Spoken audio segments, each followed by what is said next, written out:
बातचीत में टाटा पावर के एमडी और सीईओ ने कहा कि रूस यूक्रेन युद्ध के कारण कोल की डिमांड बढ़ी है।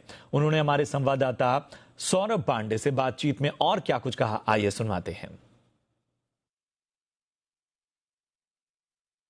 हाल ही में जो डिमांड और सप्लाई में काफी तरह की दिक्कतों का सामना करना पड़ रहा है, तो उस बारे में आपका क्या कहना है? सबसे पहले कि बिजली का डिमांड काफी बढ़ गया है।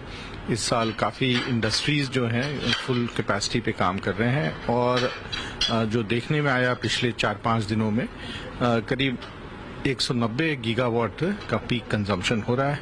ये यदि हम देखें तो पिछले साल एंड कोविड के पहले 190 करीब आता था समर मंथ्स में, जून जुलाई के महीने में, और इस बार हम मार्च में ही देख रहे हैं ये इस तरह का कंजम्पशन। तो इस साल हम एक्सपेक्ट करते हैं कि पीक डिमांड हमारा करीब 215 से 220 गीगावाट जाएगा। हाल ही में आपने कोल सप्लाई को लेकर इंडोनेशिया में एक बड़ा पैक्ट जो है वो रिन्यू किया है 10 साल के लिए, तो उस चीज को आप किस तरह से देख पा रहे हैं? ये जो कोल माइनिंग कंपनी है उसमें हमारा 30% का भागीदारी है और वो कोल माइनिंग का लाइसेंस जो था वो रिन्यूअल के लिए ड्यू था 1 जनवरी से। उसी को रिन्यू किया गया है।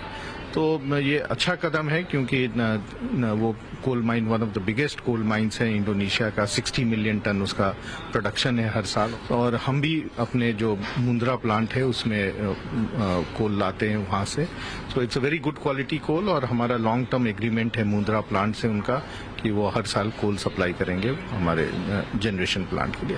सर, जिस तरह से आपने कोल की बात कही, तो कोल की कीमतों में काफी ज्यादा उतार चढ़ाव देखने को मिल रहा है, जो कि न कि डोमेस्टिक तक सीमित है बल्कि इंटरनेशनल मार्केट में भी उसका असर देख रहा है। तो आपके बिजनेस पर कैसा असर हो रहा है?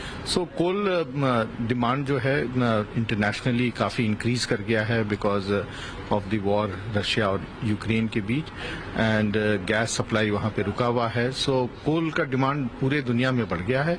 इसके साथ साथ जो रशिया से कोल जाते थे various places in Europe and also in South East Asia जैसे Japan, Korea, Taiwan and China में, वहां पे ये सप्लाई नहीं जा पा रहा है। तो इस जो कमी को पूरा करने के लिए इंडोनेशियन कोल या साउथ अफ्रीकन, ऑस्ट्रेलियन कोल का डिमांड बढ़ गया है और इसीलिए जो देखा गया है कि पिछले 2 वीक में प्राइसेस ऑफ इंटरनेशनल कोल बढ़ा है। डोमेस्टिक कोल में कोई बदलाव नहीं आया, बट इंटरनेशनल कोल के प्राइसेस बढ़ गए हैं और ये एक्सपेक्ट करते हैं कि एक बार थोड़ा सिचुएशन स्टेबलाइज होगा तो ये जो एक्स्ट्रा प्राइसेस हैं कोल का जो अभी all of a sudden spot market में ये स्टेबलाइज होना चाहिए।